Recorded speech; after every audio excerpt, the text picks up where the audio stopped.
This is outrageous. It appears Labour are so terrified of reform surging in the polls, they're plotting to cancel local elections in 2025. With Starmer's abysmal popularity rating and Labour's approval at incomprehensible lows for a new govt, Labour are now rushing Rayner's devolution plans in what looks like an effort to postpone multiple key council elections, as they cannot finish reorganisation in time. Who is the threat to democracy again?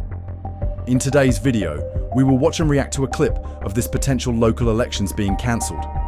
But first, hit the like button and subscribe to the channel and join our fast-growing community. Have a watch of this mess. There are 21 county councils in England and 10 unitary authorities as well, all up for election in May. Will every one of those elections go ahead, Minister? So more details will follow later on. I'll be making a statement in Parliament this afternoon that will set out the detail of that. But this is an open invitation. Won't be then, Minister? But it's an open invitation for councillors who want to be part of an early tranche of reorganisation and devolution. Why aren't they all going ahead? And I would say, even before the white paper has been published, maybe there's a problem with the line. Why aren't they going ahead, Minister? Well, at the moment, the assumption is that elections are going ahead. However, it's usual in a process of reorganisation that when a council makes a request for reorganisation, that if there are elections taking place to a council that it essentially won't exist within the term of those elections, then you hold off the elections and you elect to a shadow body, and the shadow body basically is a form of the new councils that will follow. It all stinks of the same old bureaucratic BS designed to avoid accountability. The government's agenda should never be able to alter an election process without compelling and extraordinary circumstances. This is how people have reacted. Little Miss said, "So, UK Labour knows they're going to get hammered in the local elections, and this is their plan. No matter how much they change the rules, they're still going to lose."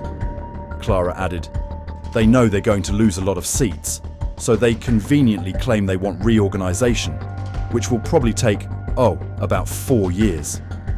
Another user remarked, "Every accusation is a confession.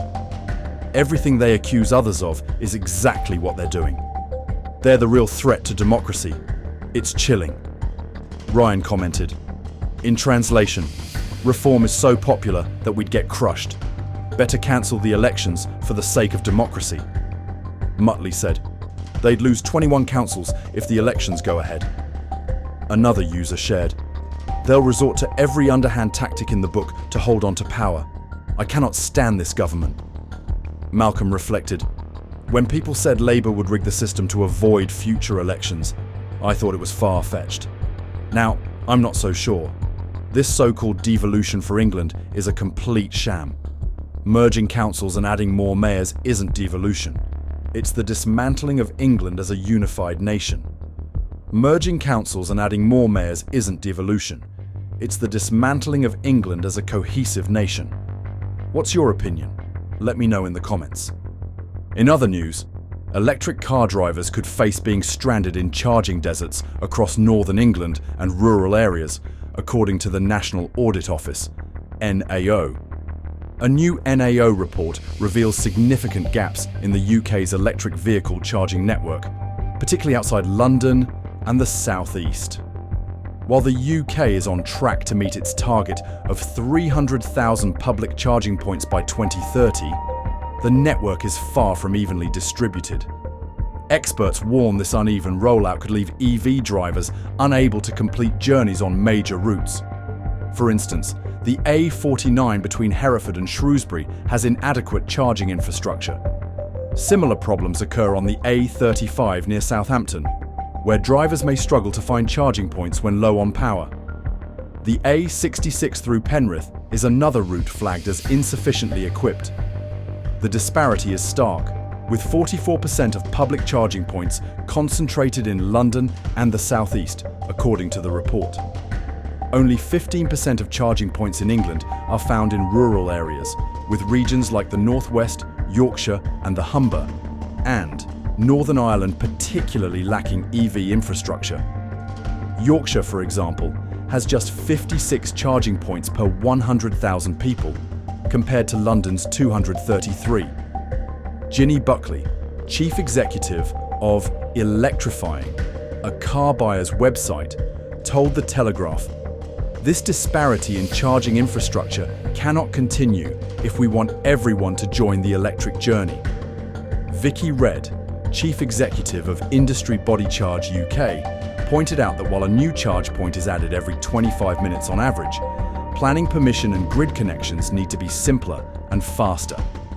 The UK has already missed its target to install 6 ultra-rapid charging points at every motorway service station in England by 2023.